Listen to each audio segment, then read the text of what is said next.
Happy Sabbath, everyone.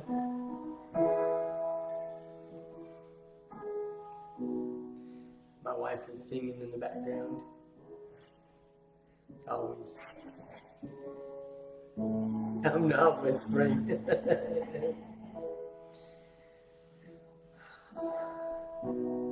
To me, the Friday night Sabbath is always always a highlight because I get to come home from work and just let everything go, just give everything up, and the joy of realizing that I don't have to get up in the morning and go to work. And it's not that I don't have to get up and go to work, it's that I get to let go of all my cares, let go of all my daily struggles, my weekly activities, my weekly responsibilities. It's not the same, realizing, tomorrow's Saturday, I don't have to get up and go to work.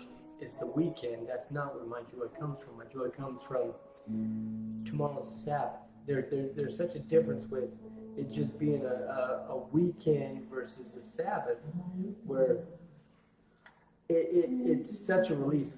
To me, it's almost like that, you're wore out, you've had a hard day, and that moment you hit the pillow and you just go, oh. And that's the feeling I get when Friday night comes around, and it's a Sabbath, and I look forward to tomorrow being able to get up and spend the morning just in study, and spend the morning reading and studying and devoting time to God, not having to devote it to work or having to devote it to other things. And it makes all the difference in the world.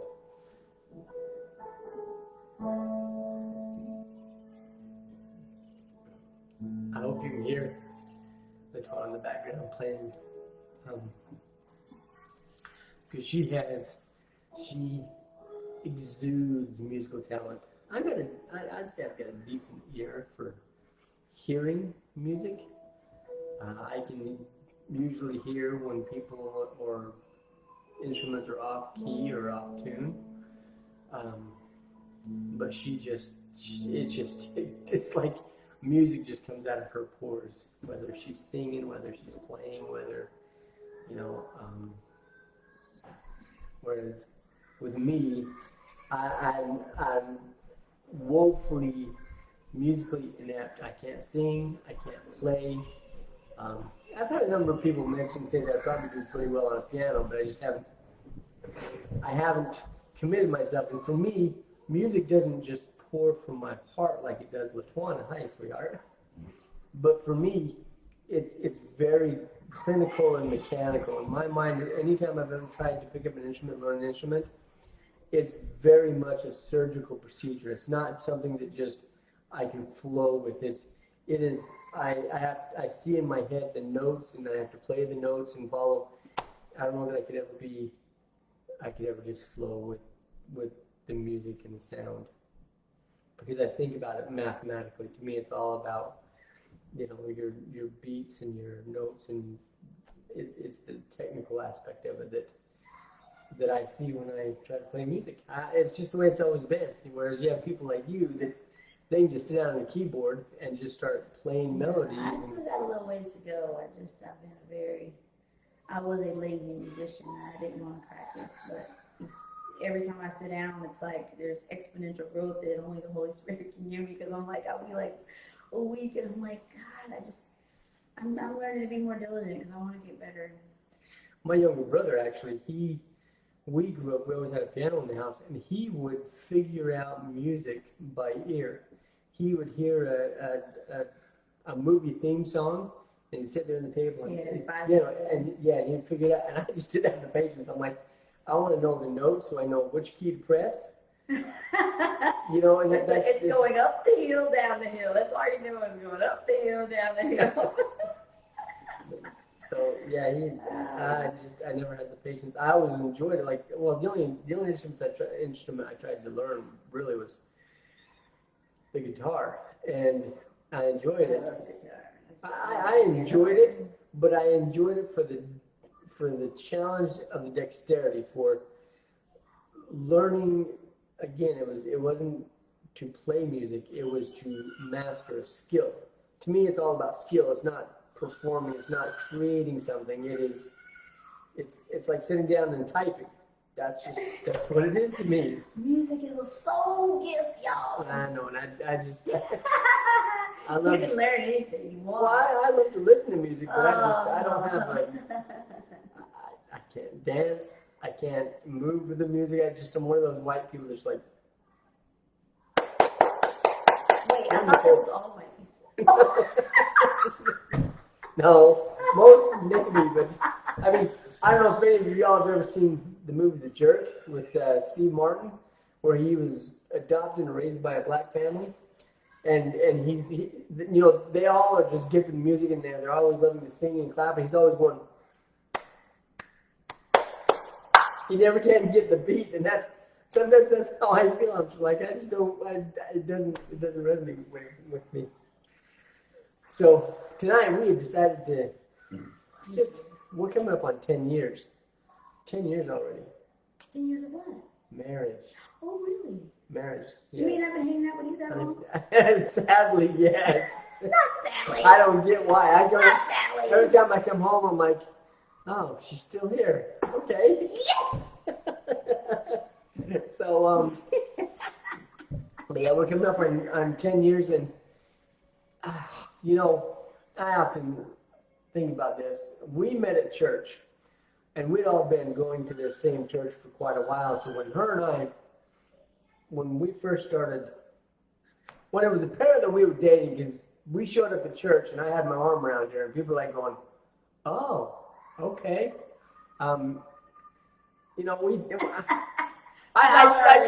Predominantly Caucasian church, like. Yes, yes. But I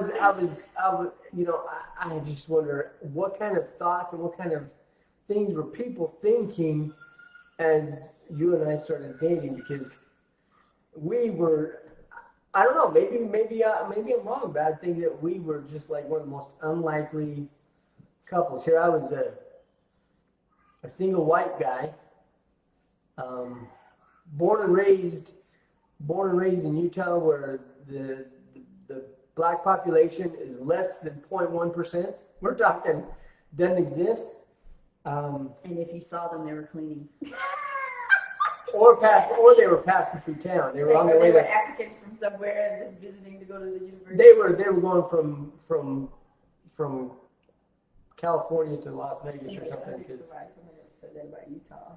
It's yeah, strange, though. They do have a black. Well, yeah, it does a little bit more. But I remember the first time I went to Las Vegas, and it was the greatest. It was like, I see black people. They were everywhere. I was like, this is. And then moving out here to the South, I'd never entertained the thought of dating or let alone marrying. Chocolate. Yeah, chocolate. And I'm still as stiff white as they come. I mean, we've been married for 10 years, and she is the most amazing, wonderful woman, the most amazing wife. And when we start talking about the differences in race, I am still just as pasty white, tea light in a room full of color.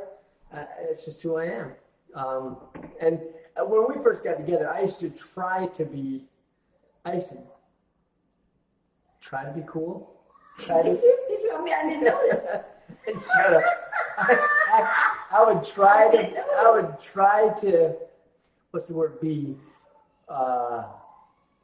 socially or ethnically diverse. How? Well, no. When we go visit your folks and stuff, and I try to be funny, and it's just like, no, dude, you're white. Just let it be okay. You're okay. You're white. We get it. So, and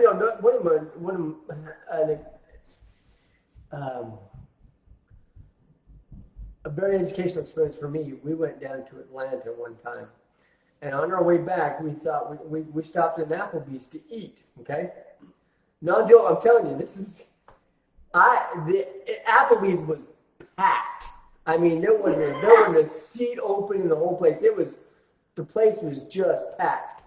I was the only white guy in the whole restaurant. The only white guy, and it took me a minute. I don't know if you pointed out or for Yeah, Atlanta. I mean, it even made me uncomfortable because I'm used to diversity, and I was like, ooh. Should we leave? It was strange. Even the airport was a shocker for me. I was like, everybody's black. Oh my goodness. Well, this is cool. Okay, yeah, sure. But I like diversity. Excuse me. So do I. So now, after living in the South, whenever I go back home out to Utah, it's like I get this feeling. I'm like, where are all the black people? I feel naked. I feel like I'm exposed. I'm like, something's missing here. But Latuana is everything that I am not. Everything that I'm not. She is spontaneous. She is inspirational. She is You're inspirational. thoughtful. And you're thoughtful. In our own ways.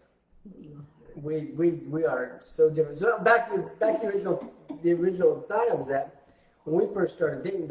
What people were thinking, because it was painfully obvious that I was not raised in the South and raised around color folk. Did you just say color? I sure did. And so, I'm sure there were a lot of raised eyebrows when we got together, but God, and here's the great thing. God knew what he was doing, because I had given up. I'd been single for 10 years. Yeah. It wasn't more than that. I think you said about 10 years. Yeah, it was about 10 years. Yeah, it was exactly 10 years.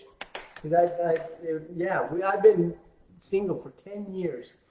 Pretty much gave up on being married. Gave up. I'm like, you know what? I've been dated a number of pale skinned ladies. Dated a number of. Was actually engaged too, and I thought I was like, whatever. I'm done. I'm tired of this, and tired of the games. Tired of chasing around, and just gonna be a bachelor. And growing up, one of my dreams. And I was weird this way. I don't know if there's other men out there like this or not, but I dreamed of family. I dreamed of having a wife and having children running around. I dreamed of call it the Mormon, experience. I don't know, but I dreamed of having. That's what I wanted most. I didn't have aspirations for career goals for becoming a doctor or a pilot or whatever. I just wanted a family, and I wanted children. And so after being single for 10 years, I was like, you know what, that's just not going to be my life. I'm not going to get that. I wanted it, but that's just not where my life is going to be. And then bam, now God is in his mercy, and God in his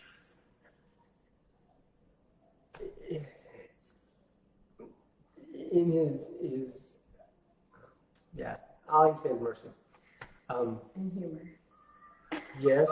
You thought you were done. I say this all the time. He gave me a second chance. He gave me a second chance with an amazing woman. And I used to have these dreams, not these dreams, but this idea in my head. This I want, these are the things I want in a wife. These are the personality, the characteristics, and this is, I had in my mind what I thought the perfect marriage would be like. And I count myself lucky every day, fortunate, blessed every day, because I was selling myself short with what I thought the perfect marriage was. God knew what he was doing when he brought us together in a way that you exceeded all of my desires and expectations of what I wanted for a wife. And not just exceed, blew my mind, redefined what a wonderful life and what a wonderful marriage is. So God knew what he was doing when he brought us together, because it's funny, because when her and I, when we were dating, before we were dating, we would chit chat, small talk in the hallway of the church building, but she was this young, not quite 30 years old, just this single. Black Barbie. Oh my God. Yeah. Holy cow. Yeah, she knows there were quite a few times that she caught me staring at her. She was, yeah, she was a black Barbie. You saying I was hot? Oh my gosh. Yes. Yes, you were. Still are. Oh man. But and we flirted a couple times and flirted like, hey, let's go. We gotta go do something. Yeah, why don't we go do something one of these times? And this went on for what? A couple of years. And then finally, it was funny. It was, and at one point, she started dating a guy, and actually, come on, baby. She actually got engaged. Her and I, we had never dated. I didn't get engaged. Oh, you were engaged? I'm No. sorry. Okay. But she started dating the guy. She mentioned that she was dating the guy, and I was like, crap. And she remembers it. She said that well, no, that you can see it right all over my face. I was like, oh crap. Yeah. I was disappointed. I was very disappointed. I'm like, because yes, I liked her. I thought she was black Barb. She's good looking, and I was shuffling my feet. But I thought she was immature, and I thought she was, and I didn't want to play. I just didn't want to play games anymore. I didn't want a young, immature, little hottie lottie, and so finally she breaks up with this guy, and at some point we exchanged emails, and she emailed me and she says, hey, when you said, so when are we going to do something? Some of that effect. I said, yeah, sure, I ain't got nothing going on this weekend, let's go. So we said we're just going to go for a walk and hang out. I hate when I look at our camera. Our camera goes blurry. It's focusing. Yeah, it takes forever. Okay. Probably because of all this movement. Yeah. Little girl. So we went walking the river walk, and we started talking, and I realized she was.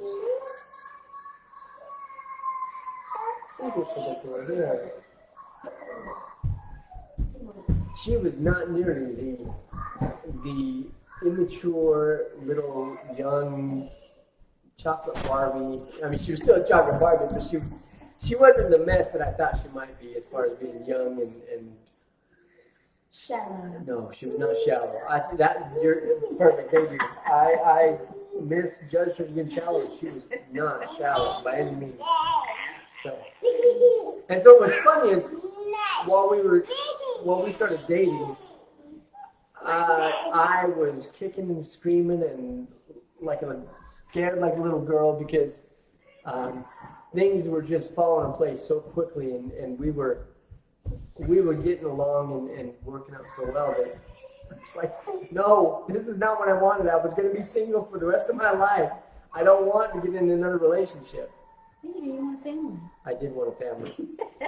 But, it just reminds me, once you give up all your expectations and once you say, okay, God, I'm done, that's when things seem to happen. And that's when we happened. And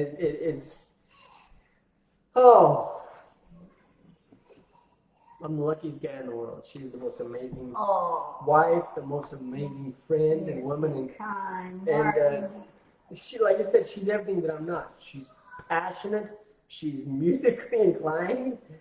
She has rhythm. She's. Should I put that on my resume? Yes.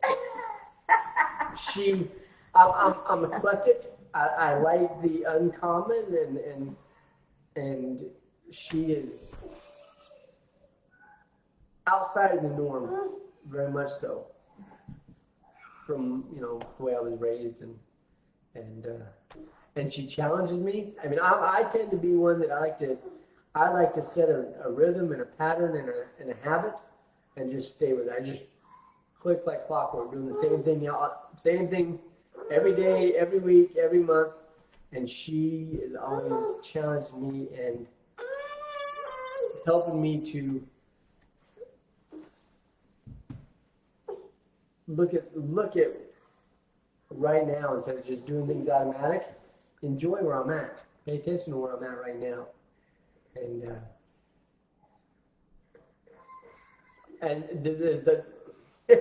just to show you, I'm a timekeeper. I like to keep time. I like to keep schedules.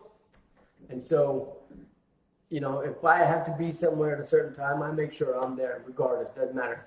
It's just I'm the little rabbit in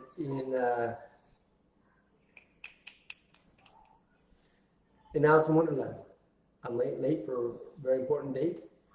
I'm always looking at the clock. I always look at the clock. I always make sure what time it is because I'm always organizing my day with my activities with, okay, I got to do this, and this, and I got to have it done by this time. And she is not that way. She's like, you know what?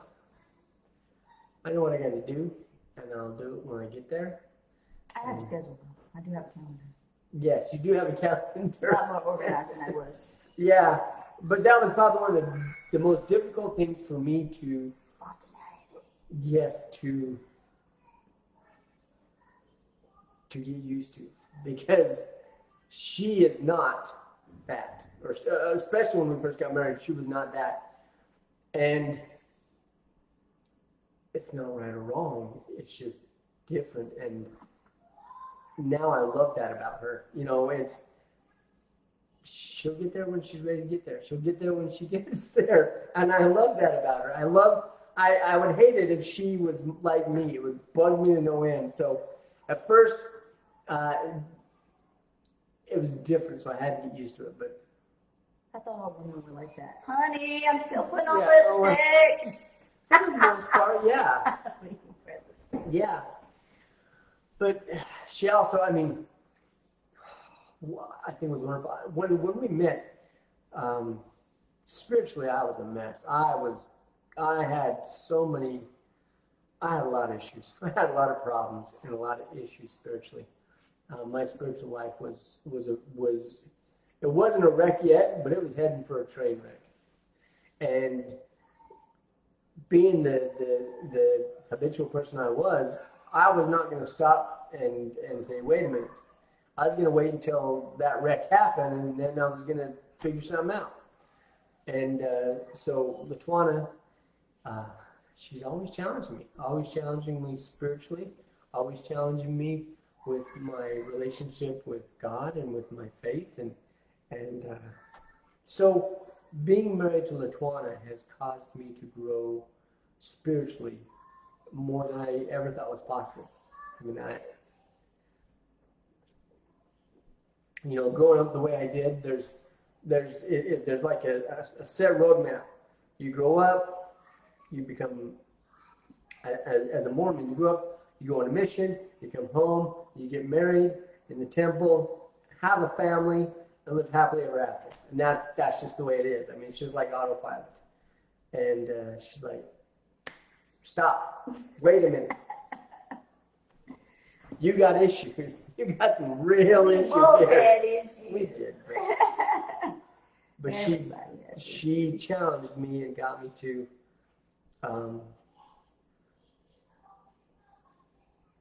take stock and question what it was why was my spiritual life a mess?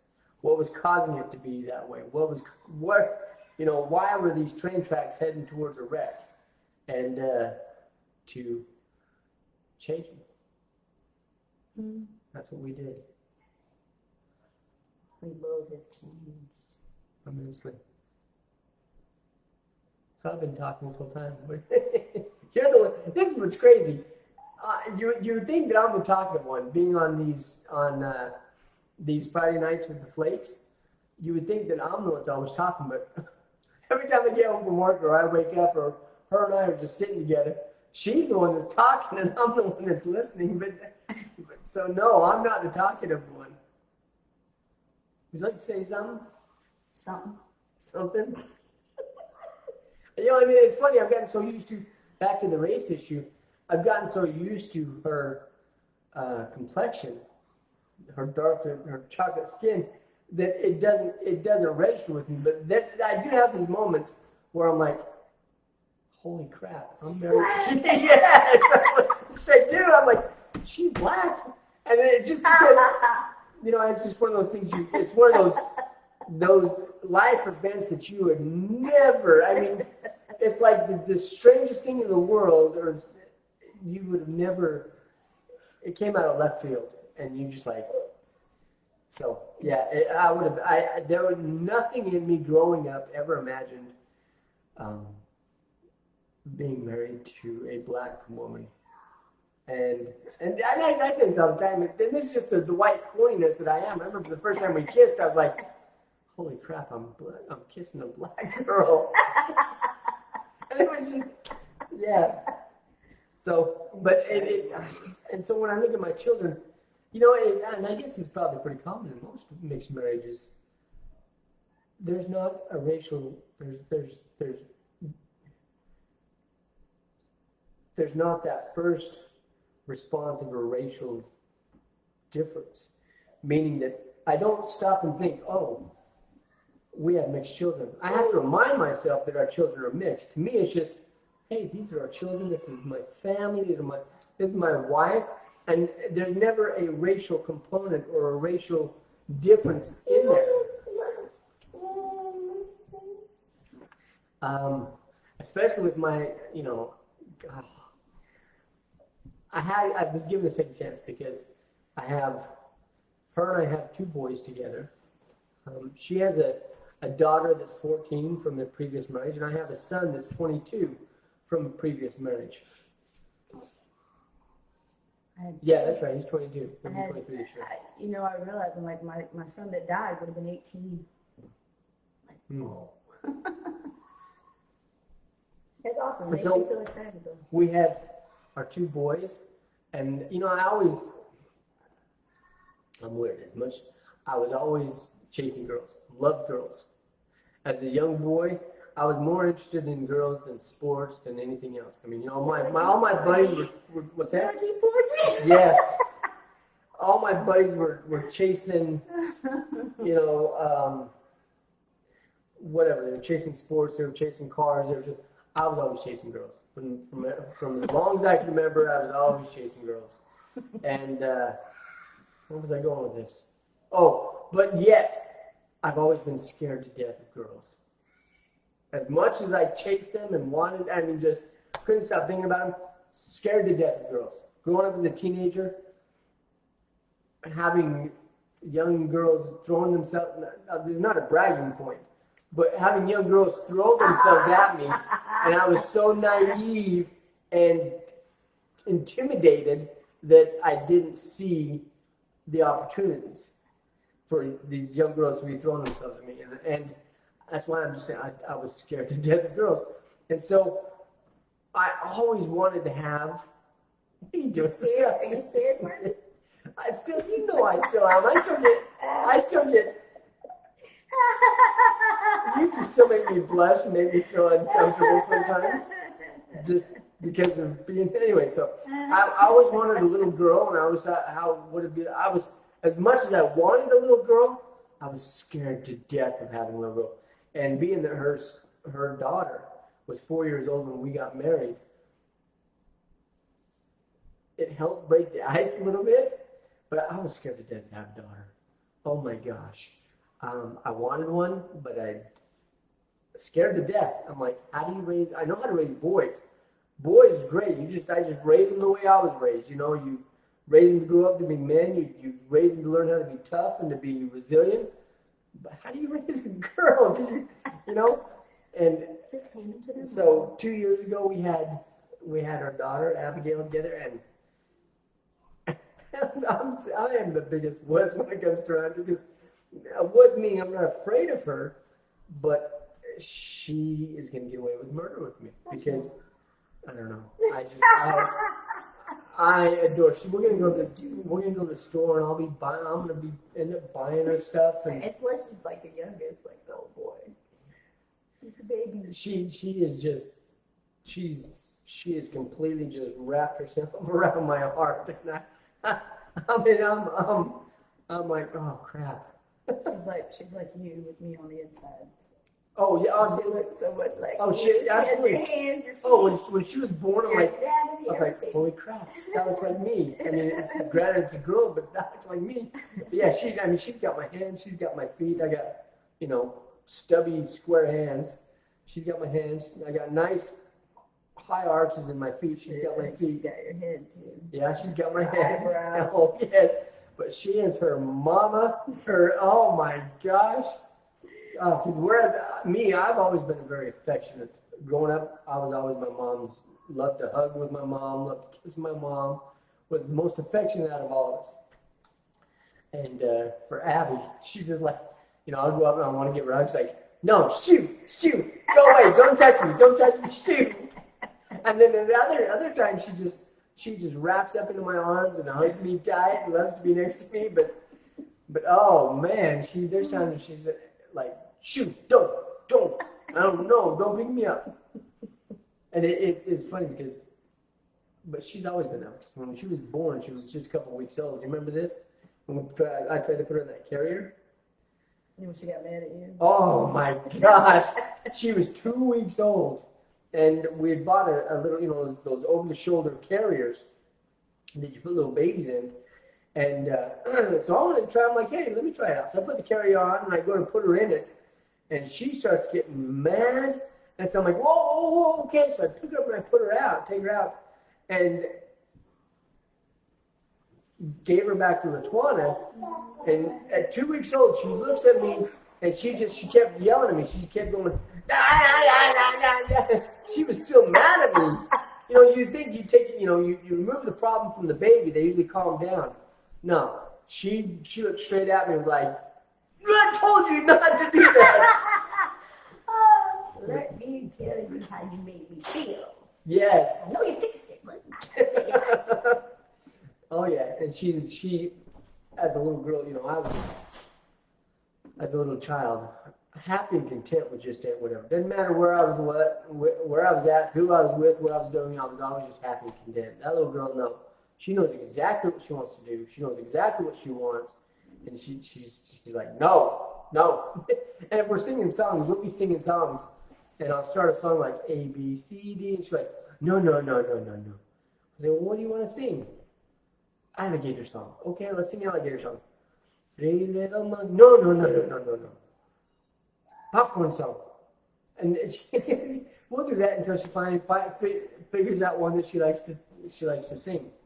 So, yeah, she's like her mom, and that just makes me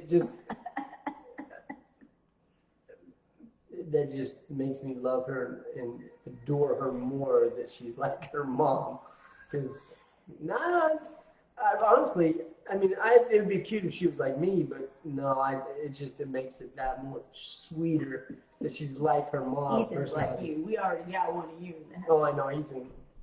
My 22-year-old son is like me, and Ethan is like me. And then Josh was like, your family. He looks like you. He looks like your side of the family. If you've ever seen the cartoon Boondocks, with Riley and Huey. That's our boys. I mean, to a T. The older son is the intellectual one, and the younger one is just this little thug. Wash you up. Yes, we will. Oh yes, he is. Yeah, that's our boys to a T. So do I get to talk about them now? Please do. I've been 30 minutes been just talking. Let me tell you about Martin Joseph Flake. Born in 1972, when Columbus sailed. You're terrible. This man, let me tell you about this man. If not for this man, I don't think I would have endured probably one of the most darkest times of my life, where I don't know what happened. I think, our marriage has always been a good marriage for me. It's never been, oh God, I want to get out of this marriage. I hate this guy. He was always my rock. He was always the person I was able to lean on. I was going through anxiety, postpartum depression, and I was just like, somehow I just, getting caught in motherhood and not going to school and gaining weight, and I just lost my purpose. I love my family. I love my children. I love my husband, but something happened and died in me, and I just really struggled and started to hate myself. And he would sit with me and I'd be just crying for no reason. And he'd just be like, honey, it's okay. And I'd just be ugly cry. And he would just be there for me. And he's always been there for me. He didn't judge me. Here I am, come from this background of being in church my whole life. Being in ministry since I was like 21, and then I go through this dark place to where I'm cussing, I'm doing all kinds of things, and I'm just like angry, and he just never made me feel like less than a child of God. Thank you for that. But that's the thing, the wonderful thing though, you are very quick to and you apologize. let me be myself. Yeah. Oh my gosh. I wouldn't want it any other way. Yeah, because that's what. You being yourself is what gives my life excitement, And you're not spontaneity. scared of me, right? I don't No, try to control you. no, All that weird stuff. no, you I don't. hear some of the darndest things. Oh, geez, stop. Oh, Not yeah. from you, but No, you're talking about. You're talking about. Yeah. It's like, oh, she's black, therefore she's crazy, and she's like No. obnoxious and controlling and all this. I'm like, no. But I got to talk about him more. He's one of the smartest dudes. Like, he can fix anything. You can give him a manual. He don't even need a manual. He is the manual. He will take a car apart and put it back together. Except for when We've never paid for an oil change ever in our lives because well, of this that's- guy. He's amazing. Talented. I'm so happy. Okay. See, now I'm ready to talk. Y'all tell. No, you're giving me all this love and appreciation, and you help out when I don't ask you to, and he knows I like to do everything. I want to sweep everything. I want to wash everything. I want to do all the laundry. I want to do all the shopping, everything. And he's always there and saying, hey, honey, can I do anything for you? Can I do anything for you? Anything I'm doing, whether it's acting, the singing, he's always supporting me, making it happen, babysitting the kids, or singing the jazz band. I got to drive an hour away. He trusts me to let me go sing and perform and fulfill that part of myself. And I just appreciate you doing that and making room for that. Because, I'm your wife. My number one priority is being his helpmeet and raising our babies and stuff. But he just gives me room to do all the other things that I know some of the things I feel like I just kind of discovered along the way. Like I didn't know God was going to have me acting. I didn't know, that I would sing, in a band and things like that. Just because all I ever wanted to do from high school was, by the time God snatched me up, I think about 10th grade, I just knew that I was going to sing and preach. That was it. I was like, I want to sing and preach. I was laughed at for it, but, I'm actually doing that today. So, but yeah, so I get with Martin, and it's like I've just discovered more of who I am and what God wants me to be. And I've always wanted children. I always used to joke in how I wanted a little tribe and a choir. And they all sing. Every last one of them, they all sing. It's cute, but we have a bass, or we call it baritone. Josh does have a little dark voice, doesn't he? Josh was. Voice. He's always had a deep voice. He was always like. Yes. Yeah. Ethan's always had a high-pitched, squealing He's voice. got that Jackson 5, Michael Jackson voice, and he's been so shy lately. Josh got that deep. Uh-oh.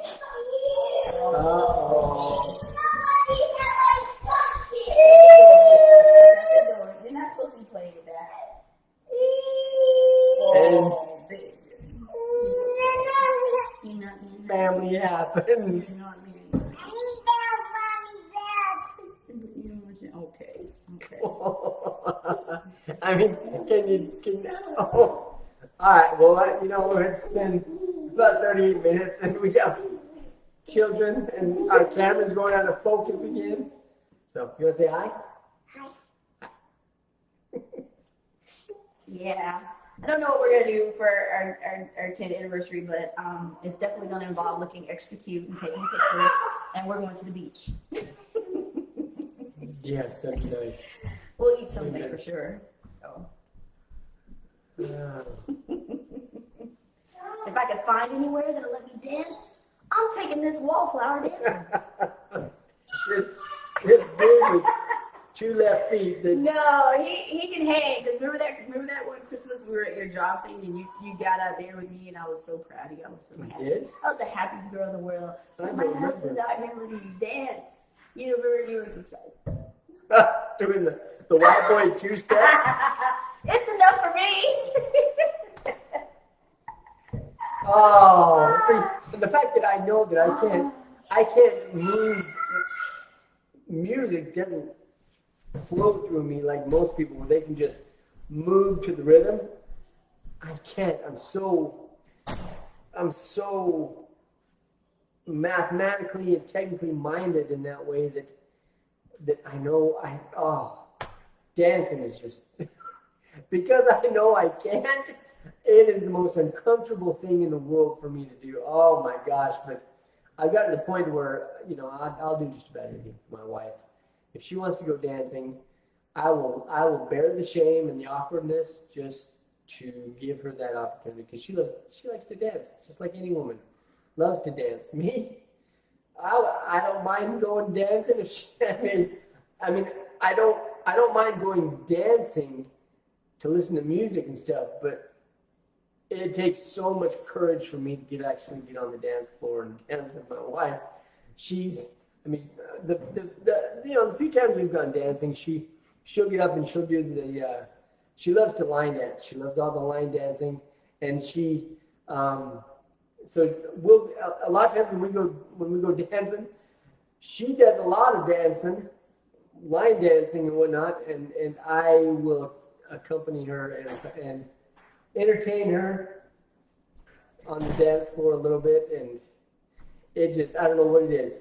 I tell people I have two fears in the world, two things that just that just cause me to freeze with panic. Dancing and jumping into water, which doesn't make any sense. Wait. I thought that was black people that were scared of water. No, I love water. No, don't get me wrong. I've always been a strong swimmer. I love to go swimming in lakes. I love to go swimming in the ocean. That doesn't scare me. Jumping off of a cliff into water has always scared me. Now, height, and then this is the weird thing, heights don't scare me. Jumping out of an airplane, doing a heartbeat, bungee jumping doesn't bother me.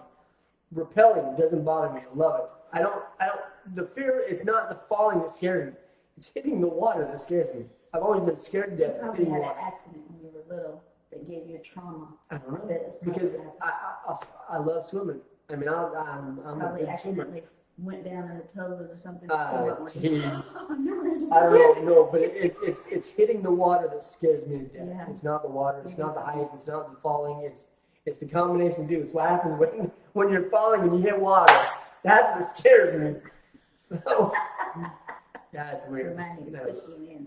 But pushing me in what, from the pool side? That doesn't scare me.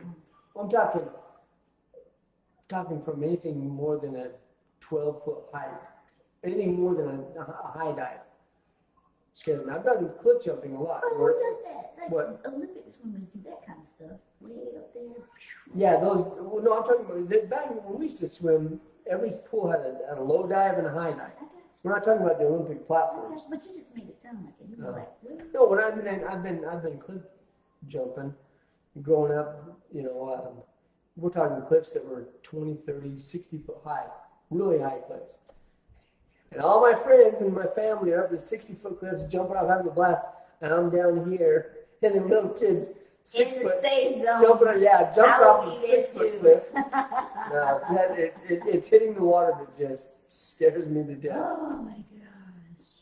So, would you like to say anything else? I think I've had enough diarrhea of the mouth. No, it's not. We're just sharing. We're coming up on our 10-year anniversary. We just wanted to talk about Oh, our man. marriage and memories It and is- it things is- it and is stuff. And Been the best 10 years of my life. It just, I look back over our marriage, and there has never been a time when I have felt like things were difficult between us. Yeah, we have our moments. Yeah, we have to work through things sometimes. But I don't ever look back and have these memories of, waking up and someone's mad. It's like the sun never goes down on wrath. It's like yeah. I just can't. I don't like ongoing conflict. She is so forgiving and quick to forgive and quick to apologize that, yeah, I never have to worry about, it never lasts more than a day, if that, or a few hours. or a few hours. Well, and there's never, it's not like you and I hate each other and we're just we're struggling. We've never been at that point where we're staying together for the kids, or we're staying together because we're married, and that's the only thing that's keeping us together is the fact that I have been in love with this woman from the get-go. I mean, there hasn't been a day that I haven't just been, and I've told her this a number of times, and if someday came and she was taken out of my life for whatever reason, she, stranded on an island or died or whatever, and was taken out of my life, I would thank God for every day that I had her in my life. That's how sweet it is. That's how sweet it's always been. How sweet it is. Yes. Oh, yes. Yep. Because it has been being married to LaTuana has I never knew life could be this blissful and this dreamy and this wonderful. Because we have to work. I mean, any marriage is work. Yeah. But it rarely feels like work. I mean, it just, we rarely fight. He never picks on me. We get irritated with each other once in a while. And I usually pick on him a little bit. But we never fight. And I can't look back and be like, yeah, we had a nasty fight, or we just don't. It's just. Yeah. But you know what I think that is? Because when we got married, we were already older. And you and I are just like civil people when we talk. I think the communication really helps because we listen to each other and we feedback each other, and it helps. We don't just go, most marriages are like, and no one's listening and getting through to each other. Whether you're angry at that person or not, it's important to know how the other person feels.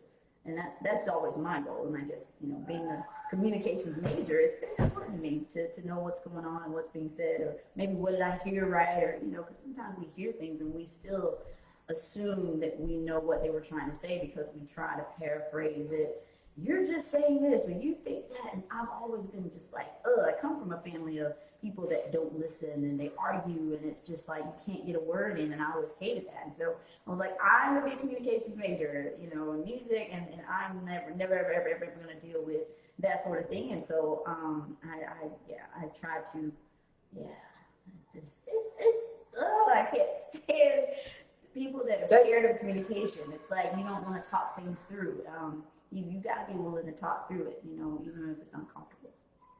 And that's, if you want to talk about love languages, hers is communication. Yeah, and so we talk. And mine is affection, and so she tolerates and lets me touch her and hug her sometimes.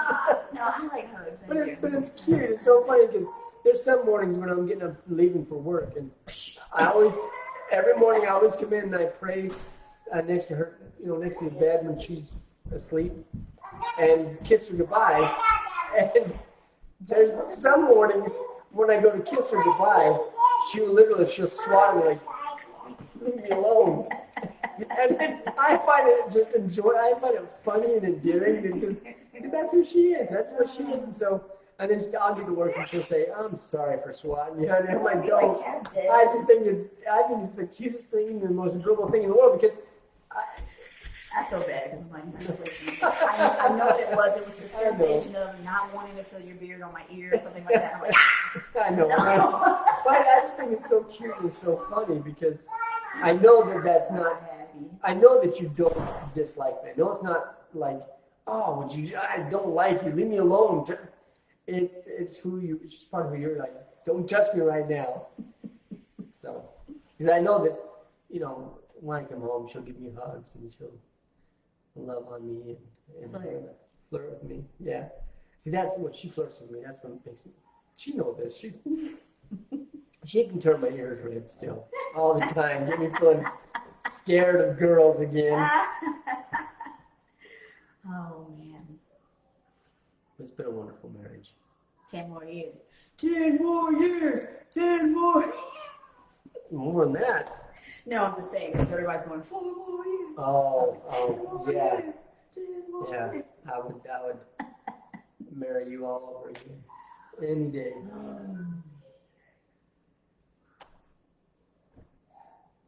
And that's all, folks. Yes. Yeah, that's all. But happy Sabbath.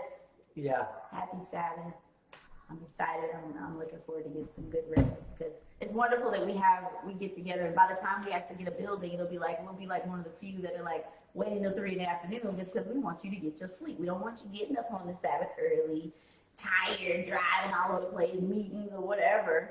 And it's like by the end of the church day, whether it's Sunday or Saturday, it's like you don't get to rest. Not only that, but think about it. Yeah. It's so crazy that, especially when you have young families, getting all your kids up and dressed and ready for church is a pain. Yeah. So have a wonderful Sabbath evening, and we will catch you tomorrow.